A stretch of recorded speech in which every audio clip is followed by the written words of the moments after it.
এই এলাকাটা আপনার মাদকের ব্যাপারে বিশেষ করে বিগত ফ্যাসিস্ট সরকার আমলে এটা রন্ধে রন্ধে ছেয়ে গিয়েছিল।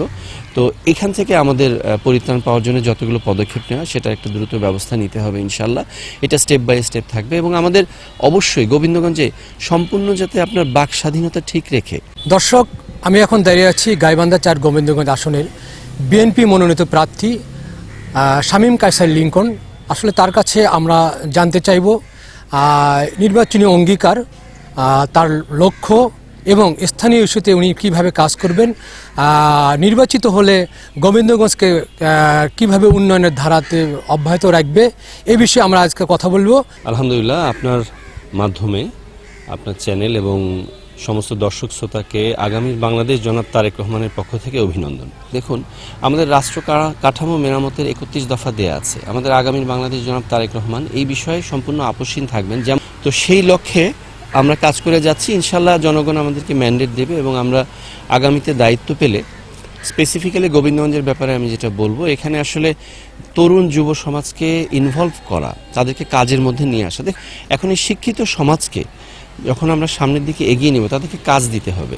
আমাদের এখানে ভারী শিল্প একটা ছিল, আমরা দেখতে পেয়েছি যে বিগত ফ্যাসিস্ট সরকার আমলে সেটা বন্ধ হয়ে গেছে। রংপুর সুগার মিলস, যেটা আমাদের মহিমাগঞ্জ ইউনিয়নে, আমার জন্মস্থান ইউনিয়ন, সেখানে অবস্থিত, সেটাকে আমরা আবারও সরকারিভাবে চালু করার একটা উদ্যোগ নিব ইনশাল্লাহ। এখানে হাজার হাজার শ্রমিক কাজ করে, কর্মসংস্থানের ব্যবস্থা।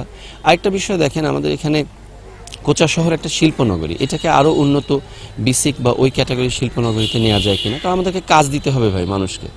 পশ্চিম গোবিন্দগঞ্জে যেই আমাদের ইপিজেডের বাস্তবায়নের জন্য যে পদক্ষেপ হয়েছিল, ওইটা অনেক দূর এগিয়েছিল। পরবর্তীতে সম্ভবত বিগত ফ্যাসিস্ট সরকারের আমলে কোনো নেতৃত্বের টানা পড়ে নেই, ওটা গোবিন্দগঞ্জ থেকে অন্যদিকে নিয়ে যাওয়ার একটা চেষ্টা হয়, ওই অবস্থায় আছে। আমরা ওইটাকে পুনরুদ্ধার করা এবং ওইটাকে দাবি আদায় করে ইপিজেডটা ওখানে বাস্তবায়ন করলে ওখানে হাজার হাজার লক্ষ শ্রমিকের কাজ হওয়ার একটা সুযোগ তৈরি হবে। শুধু আমাদের এখানকে যে মাদক, এই এলাকাটা আপনার মাদকের ব্যাপারে বিশেষ করে বিগত ফ্যাসিস্ট সরকার আমলে এটা রন্ধে রন্ধে ছেয়ে গিয়েছিল।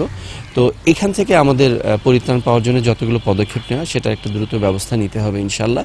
এটা স্টেপ বাই স্টেপ থাকবে এবং আমাদের অবশ্যই গোবিন্দগঞ্জে সম্পূর্ণ যাতে আপনার বাক স্বাধীনতা ঠিক রেখে, আপনার কোনো রকম ভয়ভীতির ঊর্ধ্বে থেকে মানুষ যেন অবাধে চলাফেরা, ব্যবসা বাণিজ্য এবং নারীদের যাতে তাদের আপনার নিরাপত্তার সাথে চলাফেরা, কর্মক্ষেত্রে তারা আসা যাওয়া করতে পারে এবং তাদের সেই স্বাধীনতা উপভোগ করতে পারে, সেটার জন্য আমরা অবশ্যই চেষ্টা করব। দেখুন, আমি তথ্যটা যে সবচাইতে উন্নত এবং প্রগতিশীল এবং সবচাইতে ফ্যাসিলিটেড একটা উপজেলা, তো সেই হিসাবে আমরা যদি এটাকে একটা জেলায় উন্নীত করতে পারি, তাহলে ইনশাল্লাহ আমাদের অনেক না পাওয়া তো পাওয়া হবেই, অনেক না চাওয়াও পাওয়া হবে ইনশাল্লাহ।